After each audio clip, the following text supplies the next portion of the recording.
Huwag ka naman, huwag ka naman. Ayaw no. Sige na, gagalit ako sa'yo yan Ayaw eh. no. No, papasok na tayo Ayaw. eh.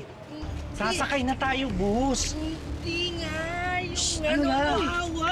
Wala ako ng ticket papuntang Baguio. Nagpadala nga ng pera sila ni Agad ng ano. Yung ano ganyan. Kahit na gusto natin dalhin tong batang to. Tignan mo, Ano ba? tayo rin mahihirapan eh. Huwag nang maraming satsat. Ang importante, nakakuha na tayo ng pera. Nakahala dyan, pagpunta doon. Patitinuin ko yan. Ayoko nga. Manahimik ka nga! Sumakan mo na mabuti. Masok na tayo sa loob. Pag nakita naman nila yung kondisyon ng bata, hindi na tayo paghihinalaan. Yung ano yan. Pasok na tayo.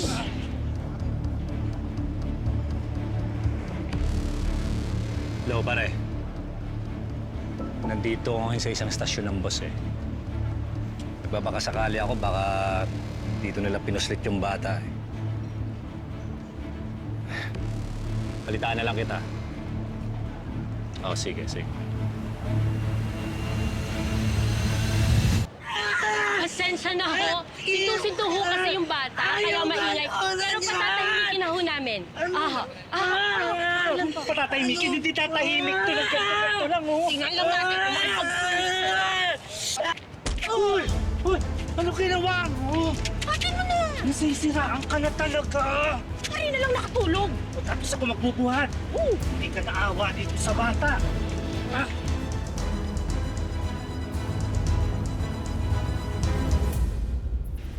Aalis ka? Maalis naman ako every night, ma. What's new? Hindi mo man lang hahanapin ng kapatid mo. She's not answering my calls. Joanna can handle herself. Hayaan mo na muna yun, ma. You know what's important is Lola's back home and she's safe. Kahit ganun panting niya sa akin. Yuan, ayoko nagkakaganito kayo ng lola mo. Siya lang ang meron tayo. Kung wala siya, I don't think makakasurvive tayo. Saka, hindi ba kayo nagwo-worry na mas nagtitiwala siya sa mga taong nakikilala niya sa labas kaysa sa sarili ng pamilya? Honestly, ma, hindi. Kasi, ano naman magawa ng mga yun sa buhay natin? And if gusto talaga ni Lola sa mga tao na yun, especially dun sa babae nag-save sa kanya, then so be it. It's no big deal. Anyways, I have to go, ma. Yuan, yung kapatid mo. Joanna's fine. Trust me.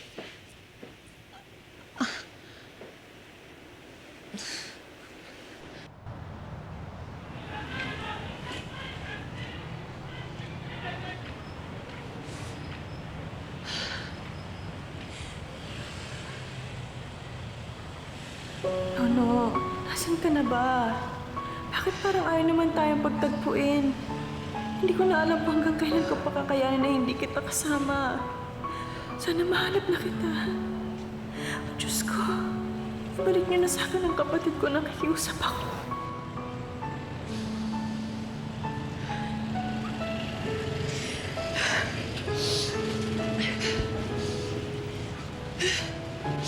Ina, kaya mo to. Okay? Maban ka.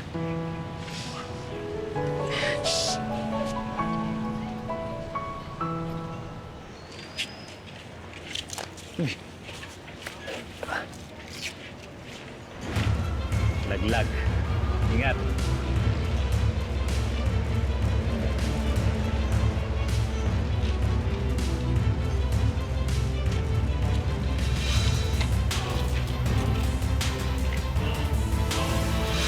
Madam, sigurado po ba kayong okay lang kayo?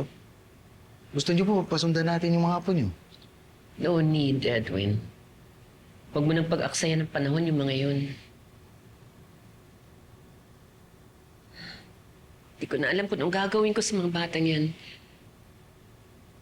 Wala na yatang pag-asang magbago. Si Yuan, lalo na si Joanna.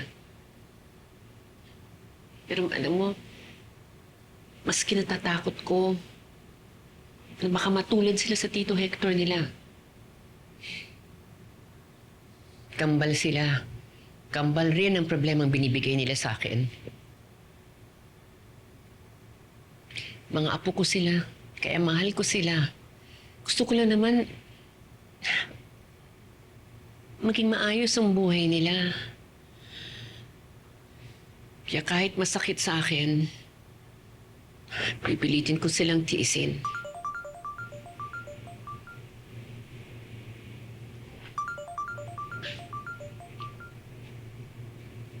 Hello?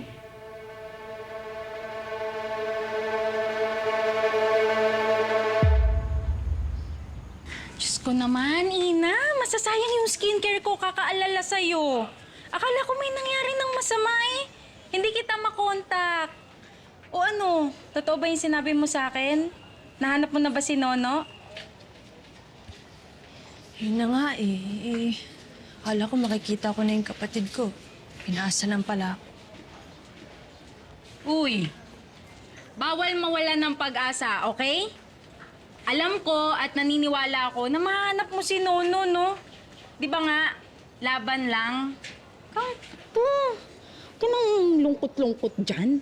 Hindi bagay sa'yo. Come on. Isa, Ina! dyan. May nakasalubong ako sa labas, hinahanap ka. Kagulat naman. Sino? Ha? Nagulat. Ay! Yes, bakit? Miss Ina, pinapasundo po kayo ni Ma'am Order. No? Bakit po? Mas maganda po siguro kung siya na lang magsabi sa inyo.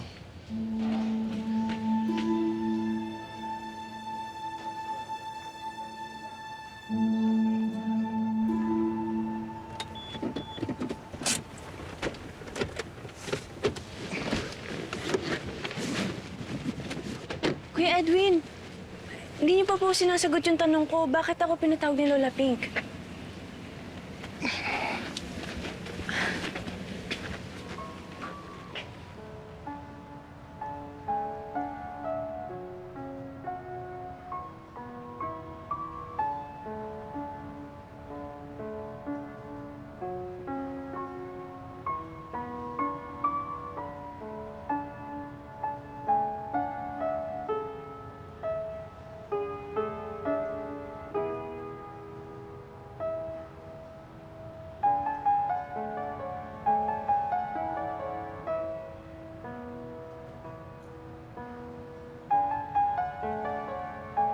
Parang alam ko yung kantang yun ah.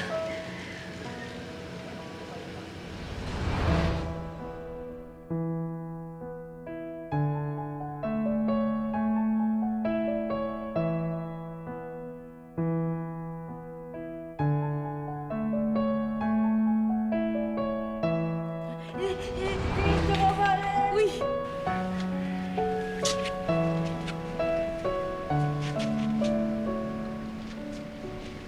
Kuya Edwin,